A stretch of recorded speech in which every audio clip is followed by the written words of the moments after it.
Okay, guys, so today we're going to cover Chapter 13, Braiding and Braid Extensions from the Milady Standard Cosmetology textbook.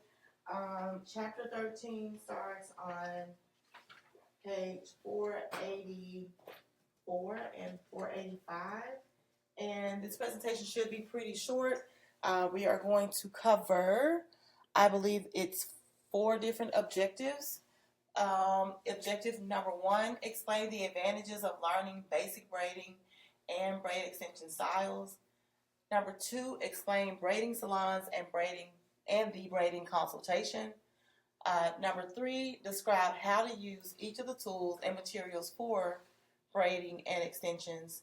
And number 4, describe 6 types of foundational braiding techniques, including the rope, fishtail, halo, invisible, and cornrow braids.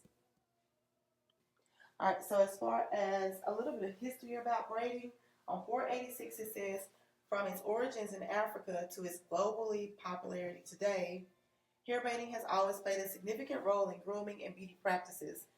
Braiding styles continue to communicate important signals about a person's self-esteem and self-image. Cosmetologists should study and have a thorough understanding of braiding and braid extension services because these services are very, very popular because clients are interested in wearing styles specific to their hair texture and which complement their lifestyle. Next, these techniques provide an opportunity for stylists to express their artistic abilities and to add another high-level ticket service to their current service menu. Working with braid extensions exposes cosmetologists to fundamental techniques of adding hair extensions, which is another lucrative service for the stylist and the salon. And then lastly, braiding clients can become repeat customers to maintain and keep enjoying their style. Okay, so objective number 2, explain braiding salons and the braiding consultation. So in terms of braiding salons, so they are very prevalent throughout every major city in the U.S. These salons practice natural hairstyling without using chemicals or altering the hair's natural curl or coil pattern. So in Texas, braiding has become deregulated. So if you're working in a braid salon, if someone is working in a braid salon, they don't have to have a license. However, the only thing that can take place in that salon is braiding. So there should be no hair cutting, no color placement, no chemical services or hair color services, shampooing and things like that, because those things are within the scope of a licensed cosmetologist in Texas. So if you're not in Texas, just research your state requirements, as some states do offer licenses specific to braiding or natural hair specialists. Whether you work in a traditional or braiding salon, offering your clients different braid styles can inspire your creativity as an artist and also create greater client loyalty. I mentioned that in the last few minutes in terms of gaining a loyal clientele, being able to gain a loyal clientele with braiding. Another pointer from this paragraph or this section, it says that some braid styles can take several hours to complete, so you definitely want to consider your time for your for the amount of revenue that you're trying to achieve in the industry. Now, a person can make a lot of money in braiding. There's this one popular braid salon on the East Coast. I have to look it up for you guys, but there's a lady who has a 24-hour braid salon, and she has employees, and she's doing her thing. I don't know if y'all have seen her on Instagram or TikTok, but there is money in braiding. Other pointers that this chapter or this section covers is that because the investment in these complex styles is so high for both the client and stylist, you don't want your client to reject your work or demand that the braids be removed. So just make sure that you're doing a thorough consultation with your clients because it's a big investment of time and money. And then Always have your clients fill out an intake form and a consent form, regardless of what service you're offering. Now, if they're your repeat client, they don't have to do that every single time, but if it's your first time seeing them, you can have them a cute little intake form and put in consent language. And then after that, you should be good with taking your clients or making them a repeat client. And then each time your client comes in, do be mindful and ask, has there anything that has changed within your hair or within your health history that I might need to be aware of before we start? That way you can update those forms if you need to.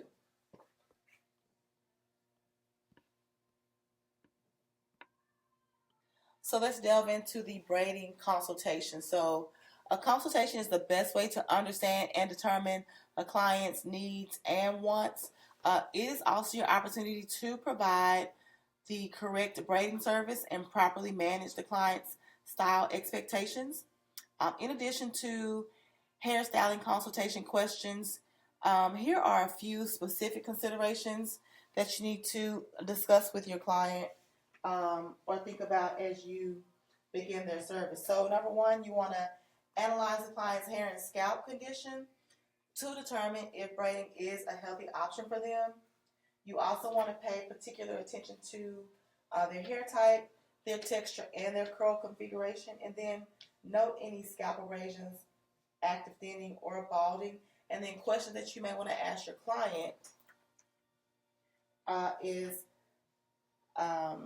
which braid style works best with their current look. Okay, so consultation continued.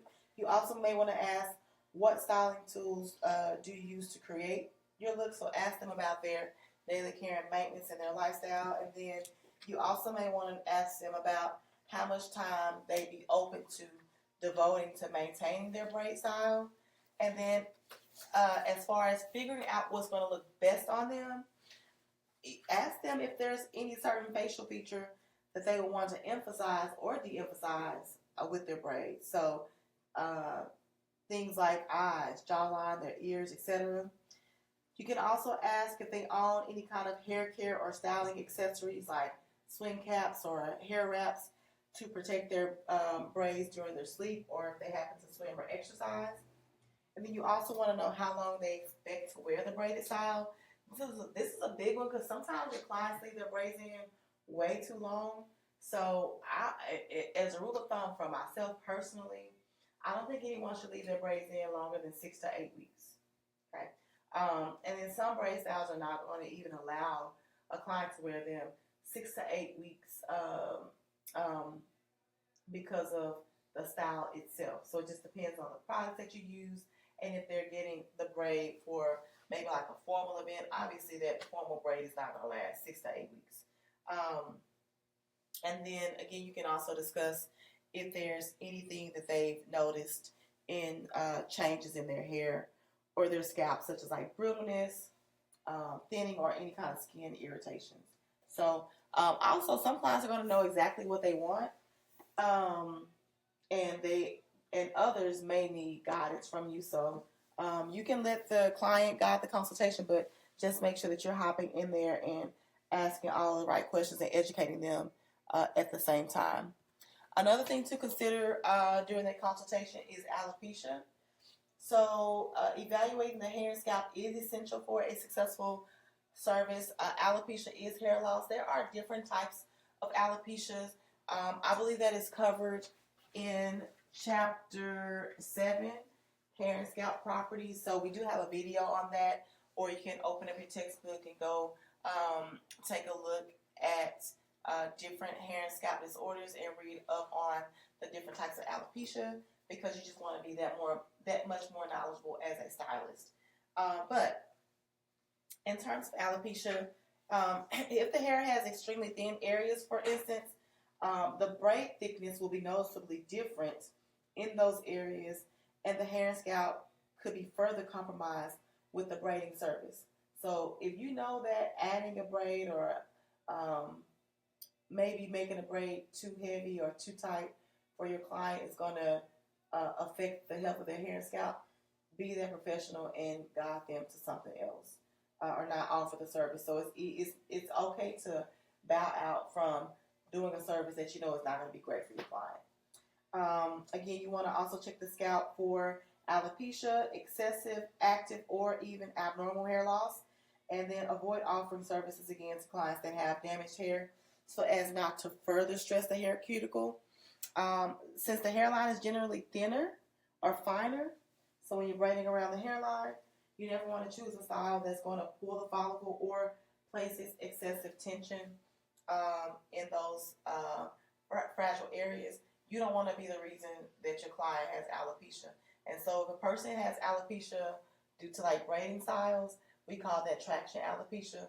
And, sometimes clients, their hair won't grow back, so you just don't want to be the cause of that. And then, again, you just want to educate your clients on what to do to keep their hair and scalp healthy. So next up we have, this is objective number 3, different tools and materials for braiding and braid extensions. If you're following along, you can find a detailed description of each of these different types of brushes. The list does get a little bit longer, but what we see before us are a double tooth comb, and it's great for detangling. Your square paddle brushes are going to be great for releasing tangles, knots, and snarls. It's also going to be great to use on short texture hair, but you can also use that square paddle brush on long, straight, wavy, or even curly hair. And you can also use your paddle brush for blow drying. Your boar bristle brushes is another common brush that you may use. The bristles are made from boar, so basically like it's a natural bristles made from pigs, and it's a great option for your clients that have fine, soft hair, and also great to use around the hairline or for when you're smoothing textured hair. And then you can also, depending on your client and their hair texture, you may use a vent brush. Your vent brush is going to remove tangles from wet and or wavy hair. Also, vent brushes will work for dry and curly hair. And you can also use a vent brush on hair extensions. Wide tooth combs are great for detangling. Tail combs, obviously, you're going to use that probably for your parting design, making your large sections or even subsections. And also, you can use that tail to open or remove braids. Okay. I'm going to go on to the next slide. Other tools and materials that you may use, various clips, so butterfly clips, duckbill clips. You may even need a pair of shears, obviously, to cut the extension. So I'm not going to break all the clips down. I'm going to just refer you guys over to page 489 in your textbook if you want to delve into the different clips. The only thing I'll say about clips is the thicker the hair, the larger, more sturdy or secure the clip that you're going to need to use. So it's not going to make sense to try to use a really thin duckbill to clip off hair that's heavy and long. Okay, so that's as much as I want to say about clips.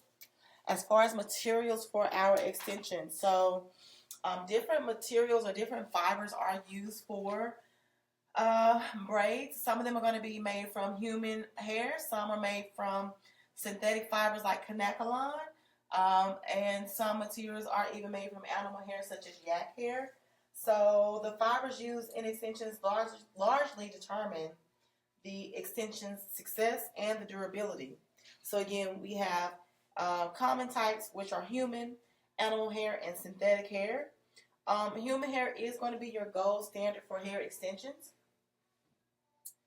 Human hair consists of Remy hair. So anytime you hear the term Remy hair or see the term Remy, that just means that the cuticle is intact or that it is turned hair. So that means you're going to have a less likely chance of the hair commingling and tangling or matting together. There's also virgin hair or non-Remy hair that is cuticle free. And then we have synthetic or non-human fibers that come in a variety of types, such as canacolon, which is, the text tells us it's an excellent quality synthetic fiber that's highly heat resistant, and it's specifically made for braid styles. And then as far as yak hair or animal hair, some other animals that hair is sourced from, it could come from an alpaca, an angora, or again a yak, and that's just because the hair textures on those animals closely mimic human hair. Um, so that's as much as I think I need to say about the different materials that we may use using braiding and braid used for braiding and braid extensions. All right, so objective number 4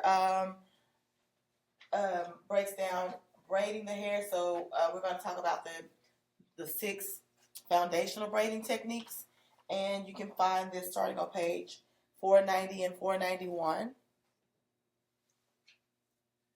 Okay, so the first step to braiding is preparing the hair for service.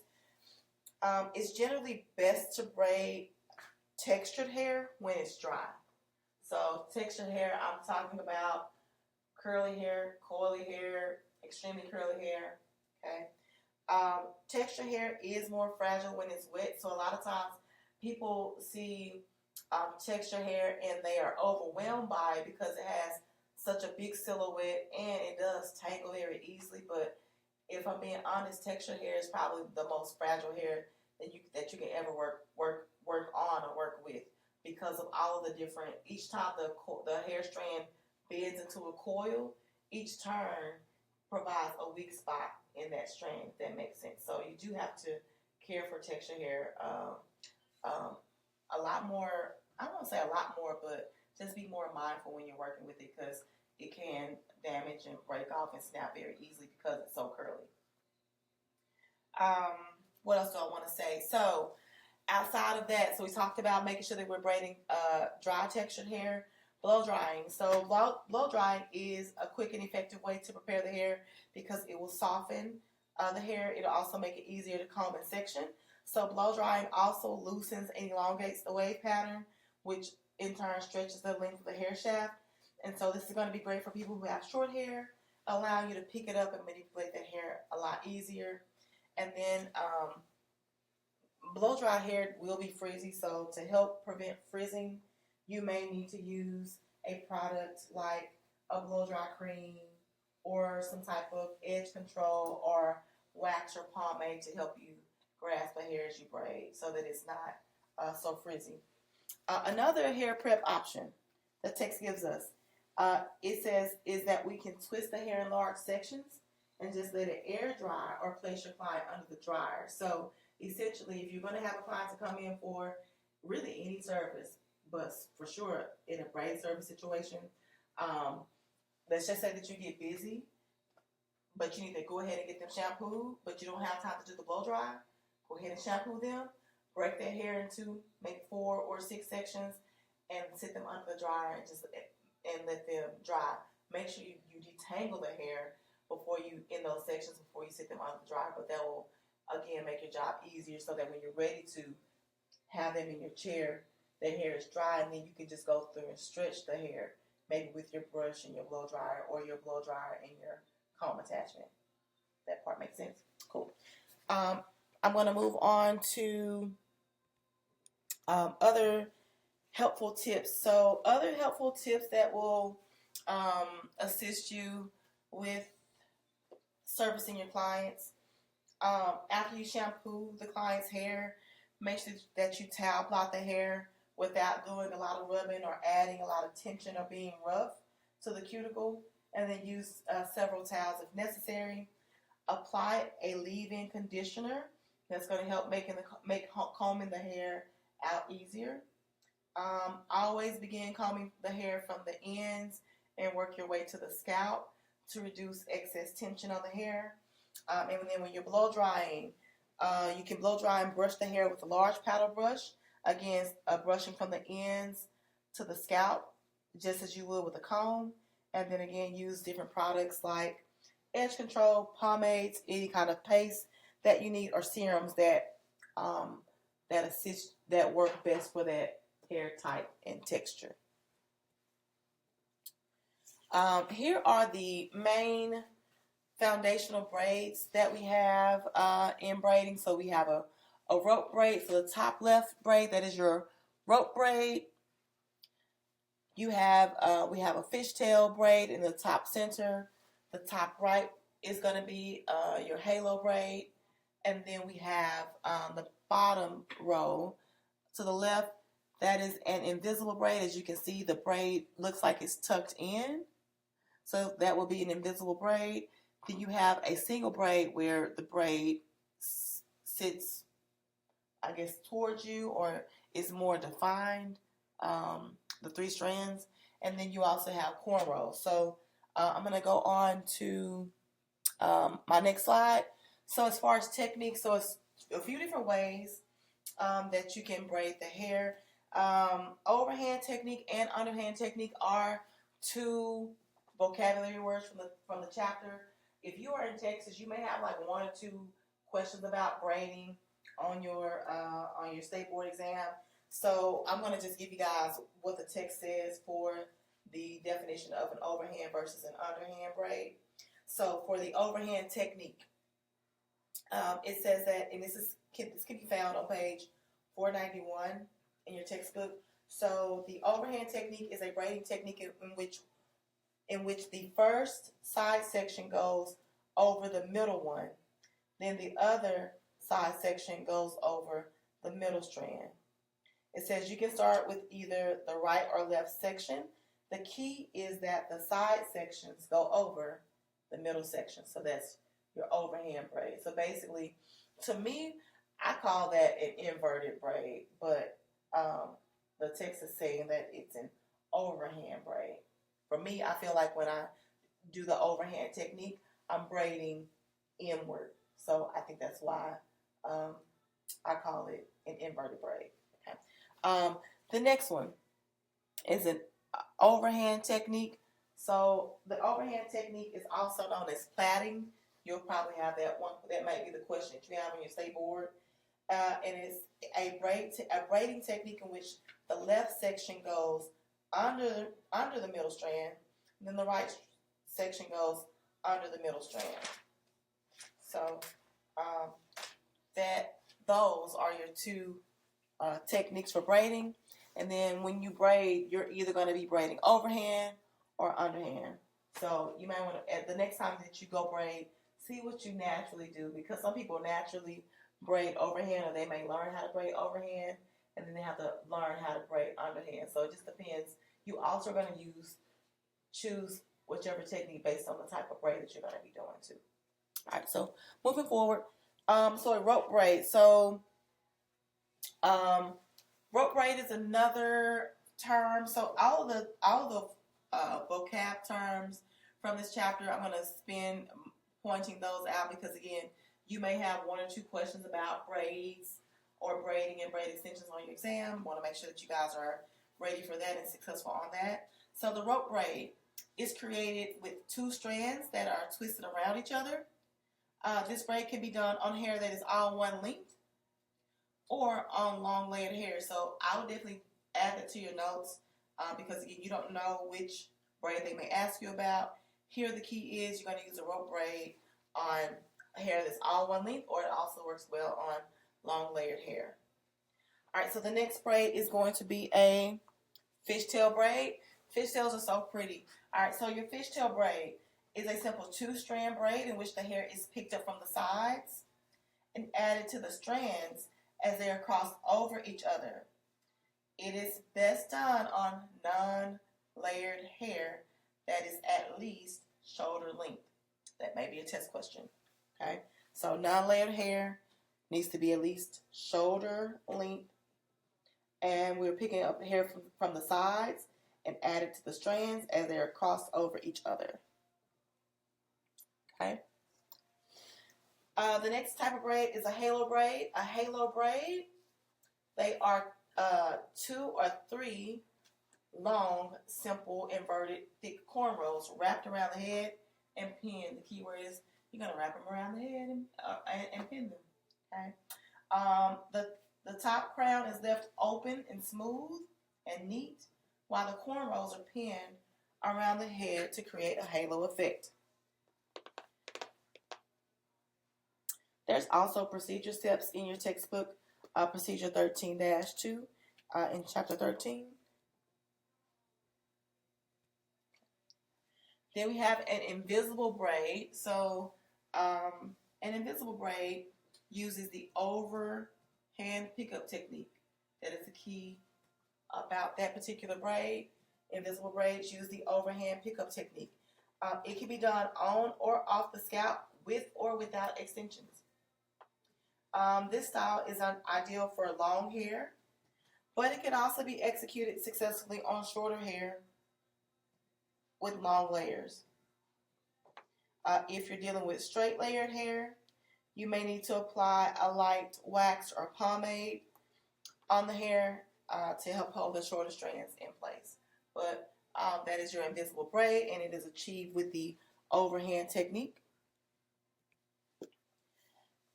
And then we have our single braid, also known as a plait, or we also may call these visible braids. Okay. Maybe a test question. We also call these box braids or individual braids. So they are free hanging braids with or without extensions. And these type of braids you can execute either with an overhand or an underhand technique. And anytime you're doing single braids in a smaller form or fashion, you may call it a box braid again or a individual braid. And this style can be used on all hair textures.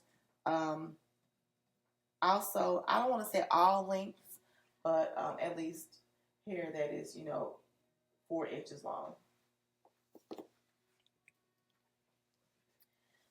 Single braids with extensions. So the text mentions single braids with extensions. Extensions for single braids come in a wide variety of lengths and sizes. And so what you're doing with that is you're just integrating into the natural hair a hair extension using a 3-strand underhand technique. And when you're doing braiding with braid extensions, just be consistent with your size. You want to also keep them close together. You want to make sure that you're doing a great consultation for your client. You can create long-lasting styles for your clients. You can also mix colors with your hair extensions. I encourage you to go down the rabbit hole on YouTube or Instagram or TikTok on mixing, customizing colors for your clients with synthetic hair, because synthetic hair is very economical. So, it's not like you have to go into the lab and create a color combination with developer and dye. So being able to customize the braid extensions for your clients, if you're going to do braids, will help you to set you apart as a braider. I'm going to skip past well, do I need this? Let me see if I need to say anything about other tips. So I see here where it mentions braiding on children. So let me talk about that. On children's hair, again, we don't want to put too much tension on their hair. We want to make sure that we're not making them too long. When it comes to finishing your style, you may need to use rods and dip the hair in hot water for 10 to 15 minutes, or if you want the ends to be straight, you can just dip those ends into that hot water. Before you dip any hair in hot water, make sure that it is detangled and you pulled out the excess shapes from the braid extensions if you're going to be a braider. Okay. All right, I'm going to move forward. Cornrows or cane rolls, those are the same type of braid. You can find the definition of a cornrow or cane roll on page 495, and it is defined as narrow rows of visible braids that lie close to the scalp and are created with a 3-strand on the scalp braiding technique. With those, again, you want to have even, consistent parting, and you can be as creative as you want with those designs. You can also do cornrows with extensions, which this picture would not be the best example of cornrows with extensions. But you can do cornrows with extensions, and hopefully my lady gives us a better picture next time. We also have another braiding technique called tree braids or interlocking braids. We had the conversation earlier that, tree braids are kind of like your modern day boho braids. So with your tree braids, you can find that it doesn't give us a definition for that, but essentially, when you do tree braiding, it is a way to add hair to give your client a longer or fuller look. You can also give the finished look is going to be mostly faux hair. So basically, you're going to feed in or leave out pieces of straight hair or whatever texture hair you're braiding with, and it's going to give it more than just a braided look. It may give the client the look of having like wavy hair or curly hair added or left out from the braid. So you kind of get like a two looks for one. Okay. I'm going to move on to the second to last term, lock extensions. So lock extensions are a big thing. Really, they've become popular in the last 2 years. Lock extensions are another hair extension method, and you can create natural looking lock styles you can either do them with human hair, or they can also be created with synthetic fibers. And the human hair lock extensions are going to be the most natural looking lock style. And then human hair lock extensions, the way that you're going to attach them, you can either sew them on, you can also crochet them on, or fuse them together with a tool. And that's pretty much all I want to say with lock extensions, or about lock extensions. And then faux locks. This is actually not a great picture or the best picture. Again, I'm not sure why my lady gave us this picture for the slideshow for faux locks, but faux locks are, again, just fake extensions. This picture that you see here is really like a crochet.